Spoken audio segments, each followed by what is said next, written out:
पाक शराकत में मौजूद हमारे खुदावंद यीशु मसीह, हम तेरी आराधना करते हैं और दुनिया के कोने कोने में हर पाक संदूक में तेरी पाक मौजूदगी के लिए हम तेरी तारीफ़ करते हैं और तेरी महिमा गाते हैं। ए खुदावन, तूने कहा है, स्वर्ग से उतरी हुई जीवंत की रोटी मैं हूँ। यदि कोई वह रोटी खाएगा तो वह सदा जीवित रहेगा।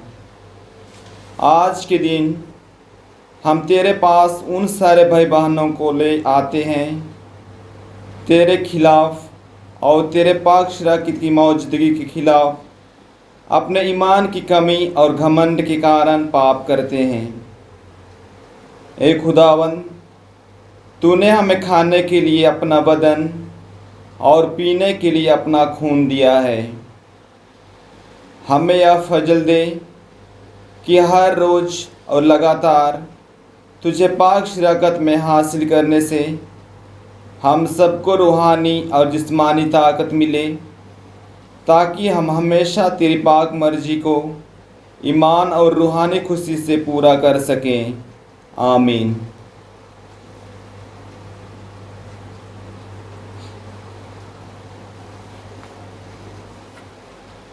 योहन की अंजील 6 बाब 48 से 58 आयत तक। जीवन की रोटी में हूँ। तुम्हारे पूर्वजों ने मरुभूमि में मन्ना खाया, फिर भी वे मर गए। मैं जिस रोटी के विषय में कहता हूँ वह स्वर्ग से उतरती है, और जो उसे खाता है वे नहीं मरता। स्वर्ग से उतरी हुई वह जीवंत रोटी में हूँ। यदि कोई वह रोटी खाएगा तो वे सदा जीवित रहेगा। जो रोटी मैं दूंगा वह संसार के लिए अर्पित मेरा मांस है।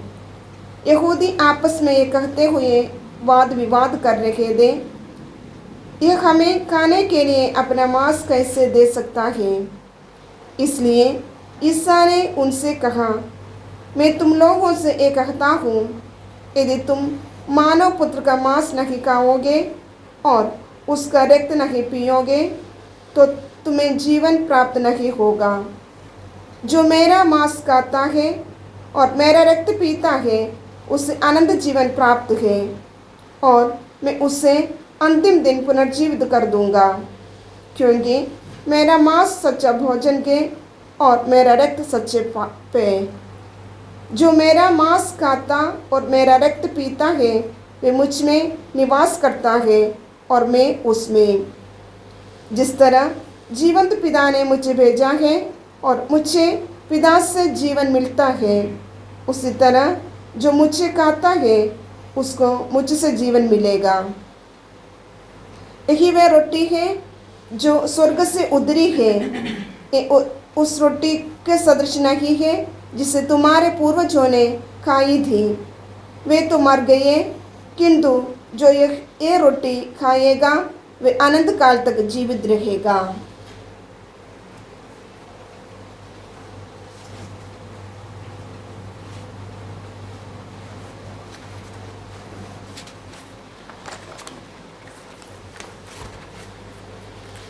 आइए पाक शराकत के चमत्कार के बारे में जानकारी हासिल करें। सन 1916 में पोर्चुगल देश के फातिमा शहर में 3 भेड़ें चराने वाले बच्चे लूसिया, जसिंदा और फ्रांसिस्को को एक फरिश्ता 3 बार दिखाई दिया और उन्हें माँ मरियम के दर्शनों के लिए तैयार किया। फरिश्ते के बारे में छोटे बच्चे जसिंदा और फ्रांसिस्का ने बताया, हमने दूर एक जवान लड़के जैसे रोशनी को हमारी ओर आते देखा। वे 14-15 साल का होगा और खूबसूरत था। हम डर के मारे पीछे हट गए, पर उसने कहा, डरो नहीं, मैं सलामती का फरिश्ता हूँ। मेरे साथ मिलकर आप लोग दुआ करो।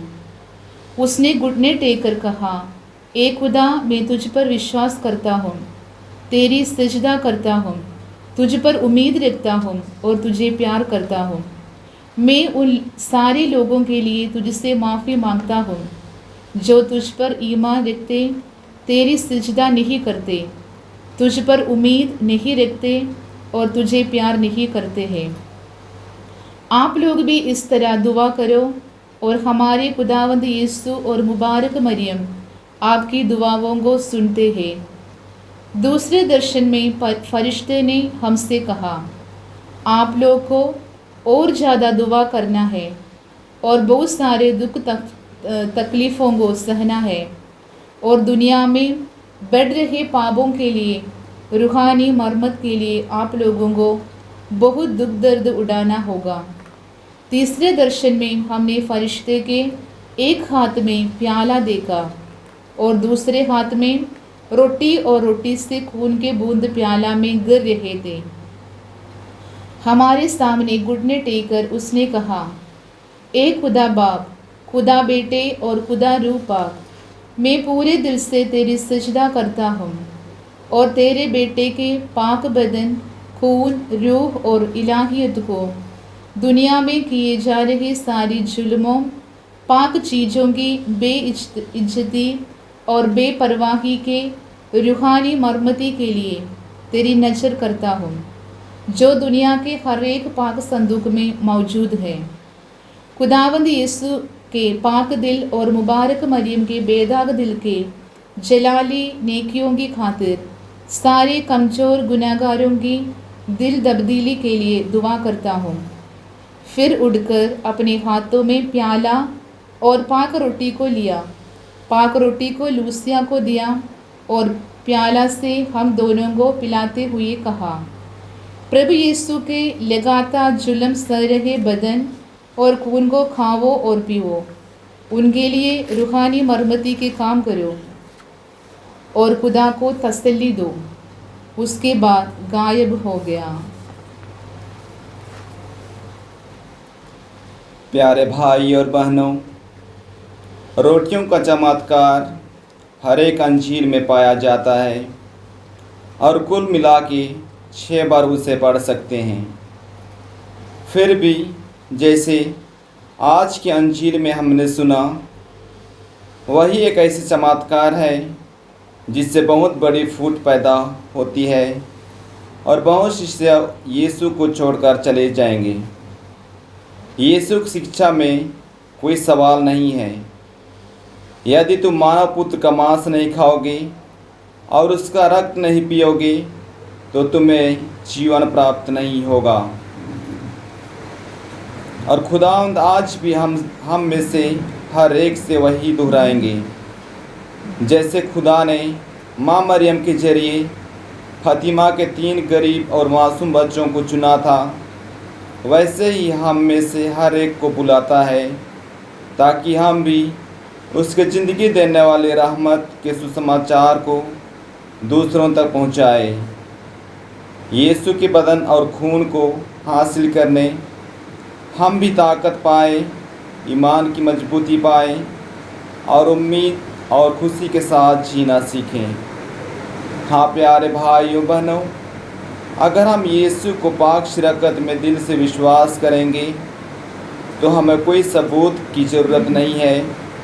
पर अगर हमारे दिल यीशु और पाक शिरकत के बारे में शक, सवाल और डर से भरपूर होंगे, दुनिया में जितने भी चमत्कार और सबूत हों वे हमारे अविश्वासी और अंधविश्वासी दिल दिमाग के लिए काफ़ी नहीं होंगे। आइए प्यारे भाई और बहनों, पाक शिरकत में मौजूद खुदा से ईमान का वरदान मांगे। पाक शिरकत की आशीष के लिए अपने आप को तैयार करें। हमारे सारे योजनाओं को, परेशानियों को हमारे खुदावंद यीशु के हाथों में सौंप दें और सारे कोरोना वायरस से पीड़ित और बीमार भाई बहनों के लिए चंगाई और बरकत मांगे।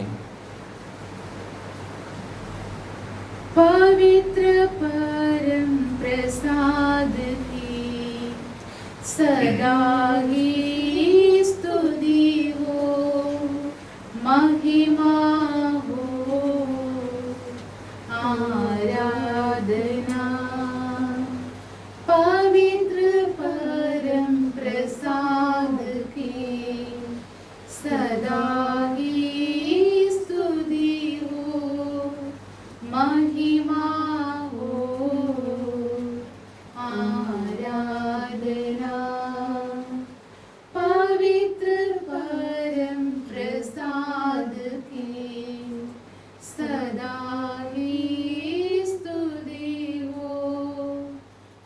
महिमा